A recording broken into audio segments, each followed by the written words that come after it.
The Holy Spirit is so controversial, so divisive in the church that he's become the elephant in the room that nobody really talks about. So many women don't know who the Holy Spirit is or what he can be in their lives or what relevance he can serve to the challenges they face. Because we don't talk about the Holy Spirit, it has cost us our power. Hi, I'm Lynda Hunter Bjorklund, and welcome to my home surrounded by the beautiful Colorado mountains. We live at the base of Pikes Peak, as a matter of fact, where I get to do all kinds of things like gardening and skiing and biking and hiking with my dog Murphy. These days, it's been pretty quiet around here. Our 6 children and 4 grandchildren live in faraway places, and my husband Dave says empty nesting hurts really, really bad for about 20 minutes.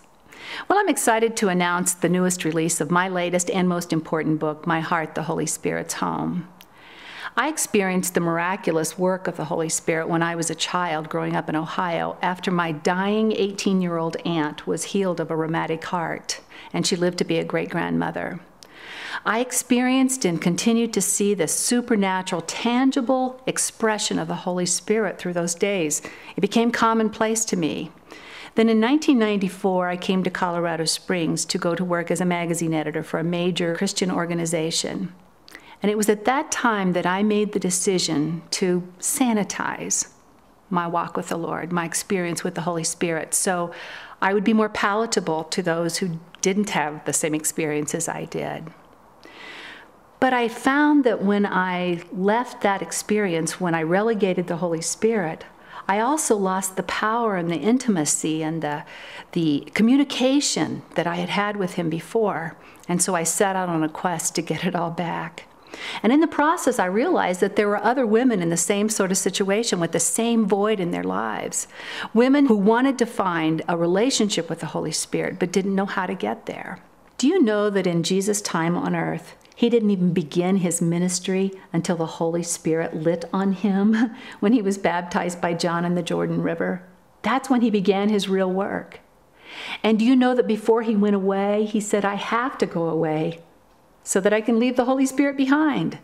So in essence, he came here and then he went away so that we could have the very thing that this book is about, the Holy Spirit.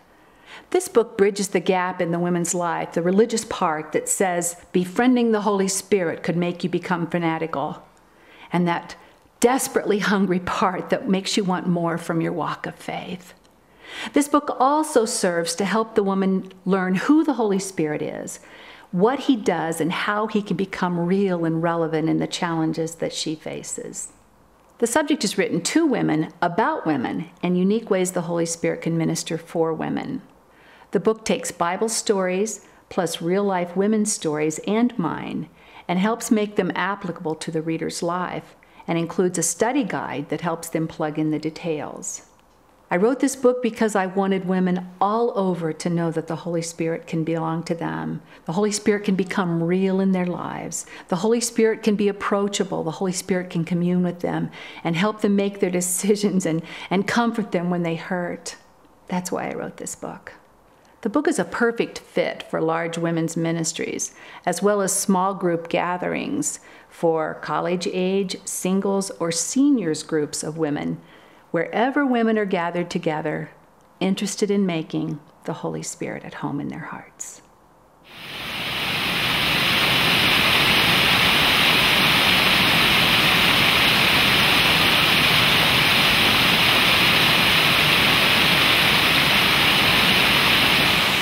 I took my children to Denver one Saturday in December when I was a single mom of 3. They were in their early teens, and I faced a lot of challenges at that time, including some major issues with my oldest child. My heart felt heavy amid the Christmas festivities that surrounded us. When we arrived home, I plugged in our Christmas tree, but the lights failed to come on. We worked feverishly on the plug, bulbs, and cords, but we couldn't fix the problem. Still nothing. It was the last straw, as family members would arrive a couple of days later to celebrate Christmas with us. I went to bed that night and cried out to God. Later, I dreamed that I pulled off the extension cord from my copy machine and took it to my Christmas tree, where I connected it to a very specific spot on the tree. At 5:30 the next morning, I awoke and went to my office to spend time with God. While I read my Bible, I remembered the dream, and I glanced at the copy machine. Nah, I thought. But then I changed my mind. What would it hurt? I did just what I'd seen in my dream, and instantly my tree was ablaze with white lights. Then I heard him speak to my heart. Consider the lilies. I went to my office and looked up that familiar Matthew 6 passage about Jesus providing for his people. Then I realized that the disciples weren't questioning Jesus about the lilies. They were asking him about what they'd eat and drink, and maybe even about their teenage kids. But Jesus gave them the lilies to hold in their hands so that they would have faith and keep trusting him for the things that they couldn't see or feel. Allow me to stop for a moment and ask you a question. How did you feel as you heard this vignette? Skeptical, confused, foreign, familiar, amazed, turned off, or desirous to know more? Reactions to such an incident run the gamut. Some of you have witnessed similar events, so mine is completely understandable. Some of you feel that if you'd had such an experience, you would have attributed it to coincidence or to the taco you ate for dinner. Finally, some of you think I'm out in left field and have no clue about what I mean when I say, I had a dream or God spoke to my heart. But I want you to hear me out. I have found that the Holy Spirit that we have living inside of us is there to help us do life. And the more we use him, the bigger he stretches. The less we use him, the more dormant he becomes and the more resigned we get to walking this journey alone, absent of the supernatural.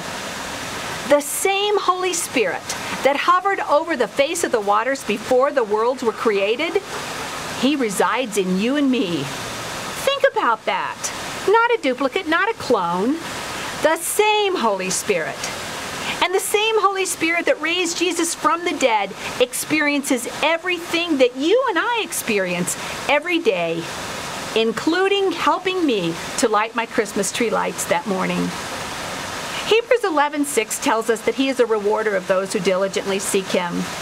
So regardless of your life experience or your denominational connection, you can know the Holy Spirit in a deeper and more powerful way than you have ever known him before. Through both the normal places and the difficult times, you can have a personal relationship with the one Jesus went away to make sure you knew.